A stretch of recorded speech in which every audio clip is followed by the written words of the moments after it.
let's change course for the rest of this lesson. The first half of this lesson was all about using those properties of logarithms to expand, condense, and simplify. The rest of this lesson is about using the properties of logarithms to solve. So we're going to start with some pretty simple ones. Now, the reason that solving exponential and logarithmic equations can be difficult is because there isn't one method that works to solve every problem.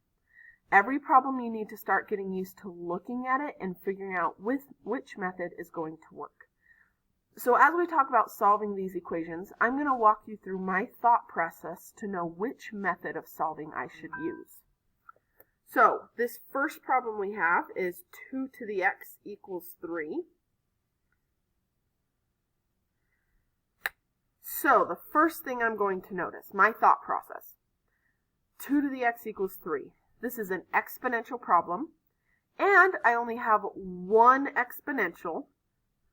So I have one exponential in here. And it's already by itself, which is good news.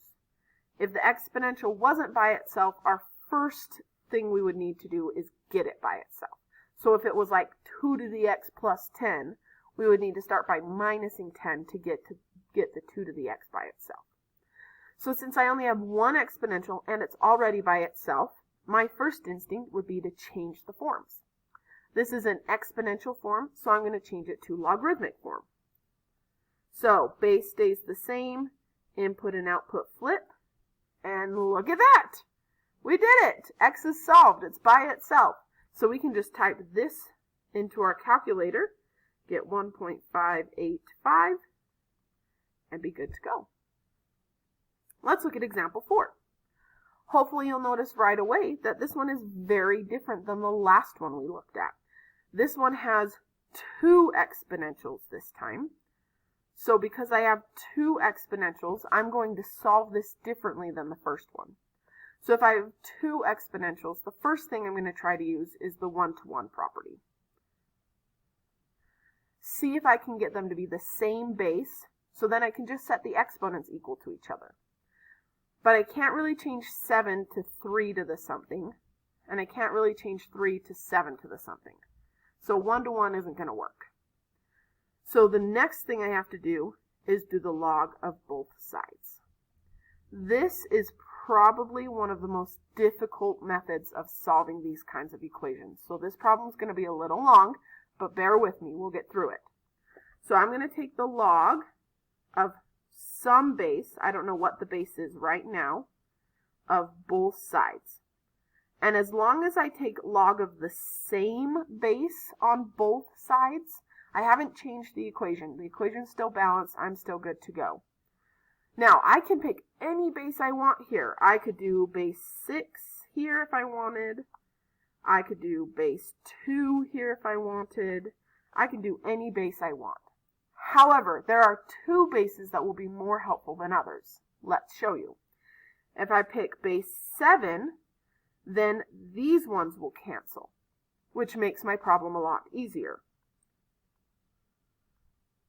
If I choose base 3, then those ones will cancel, and that at least makes my problem easier. So I want to choose base 7 or base 3. It really doesn't matter which one you choose. You're going to end up with the same answer either way. But let's just choose 7. So we're going to do base 7 on both sides. So these ones cancel because the bases are the same. That's our inverse logarithmic property. So I'm left with x plus 1 on this side. And now that this is a logarithm, I can take the exponent and put it in front, which is the nice thing about logarithms.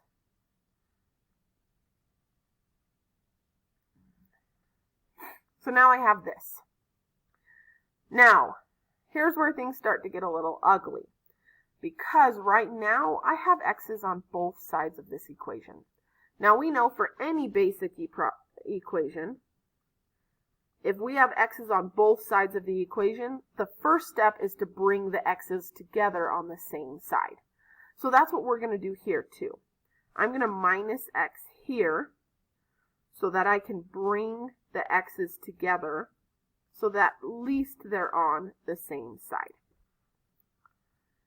Now, when I bring the x's together on this one, I can combine the x's to get 5x.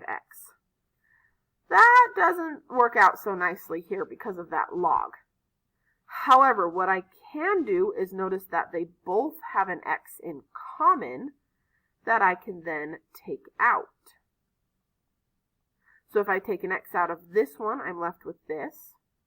And if I take an x out of this one, I'm left with that. And now that I took the x out, I can divide by all of this stuff. And ta-da! My x is by itself. So I get x equals 1 over negative 2 log base 7 of 3 minus 1. And I can just take all that, type it into my calculator to get x equals negative 0.47. So like I said, this one is probably the longest kind of equation we're going to solve, but it does get better from here. Now, one note I do want to make before we move on. Notice that I totally, because all of these are numbers, I totally could have plugged that into my calculator and gotten a decimal answer right away, and then just divided by that decimal answer on both sides. However, you are not going to want to do that. General rule is, do not put anything into your calculator until the very, very end. Because if you put it into your calculator here and you get a decimal, you're going to round that decimal off, cut it off, which makes this answer not as accurate because I didn't use the full answer here. I used the cut off rounded decimal that I got. So in general, don't put things into your calculator until the very end, and that will ensure that your answer is as accurate as it can be. Okay, let's fast forward and try to solve another, whoa, calm down, computer, logarithmic equation. So I have this equation. Notice this one is very different than any of the others I've dealt with, so I'm going to need a different method. So, walk you through my thought process. The first thing I notice on this problem is there are 2 logarithms. So my first instinct is bring them together. I want a single logarithm, because once I have a single logarithm by itself, I can change the form. But if there's multiple logarithms, I can't change the form yet. So my first instinct is to bring these logs together. So I notice that these logs are subtracting. I have a rule for that. So I'm going to change that subtraction into division. And now I've brought the logs together to a single log. And now that that is a single log and it's by itself, I can change the form.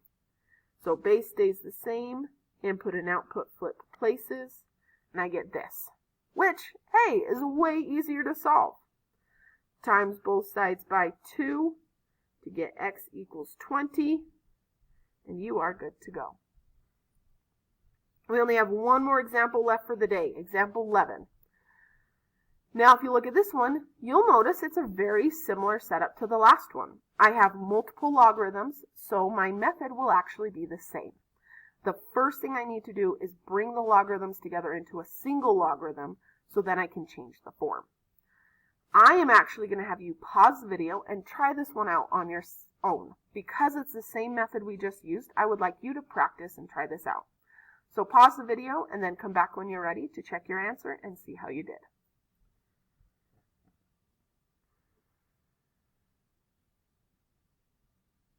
Let's see how you did. First thing I noticed is that's plus, so I brought them together to multiplying. Now that it's a single logarithm by itself, I can change the form. So I get 2 to the first equals this. 2 to the first is 2. Distribute that x to get x squared minus x. Bring the negative 2 over, and I get x squared minus x minus 2 equals 0, which I can factor and solve. Now, one thing to be very careful of. One of these answers is actually a fake answer. And here's how we find out. This is dealing with logarithms, right?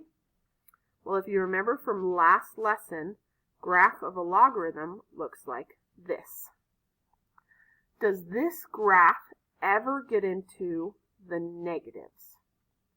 No. Logarithms cannot plug in negative numbers. Now, that doesn't automatically mean that the -1 is the fake answer. You have to actually plug the two answers in to see if you get a negative number. So let me give you a kind of side example here. Let's say that my equation was log base 7 of -x plus blah, blah, blah, blah, blah equals blah, blah, blah, blah, blah. And I solve it and I get these answers. Now, I can't automatically say, hey, the -4 is negative, it's the fake answer. Doesn't work like that. We have to plug these two numbers back in and see if one of them is plugging negatives into the logarithm. So if I plug the -4 into here, I get a -4. So that -4 is fine. That turns into a +4, and I can plug positives into logarithms. So now let's plug in the 5. Plug the 5 in, and I get log base 7 of -5. That one doesn't work because I cannot plug negatives into the logarithm. So in that case, the 5 is my fake answer. So now let's come back to this one and try ours. So let's plug in 2. So log base 2 of 2, that's a positive, that works. Log base 2 of 2 minus 1 is also a positive number, so 2 works. Let's plug in -1. Log base 2 of -1.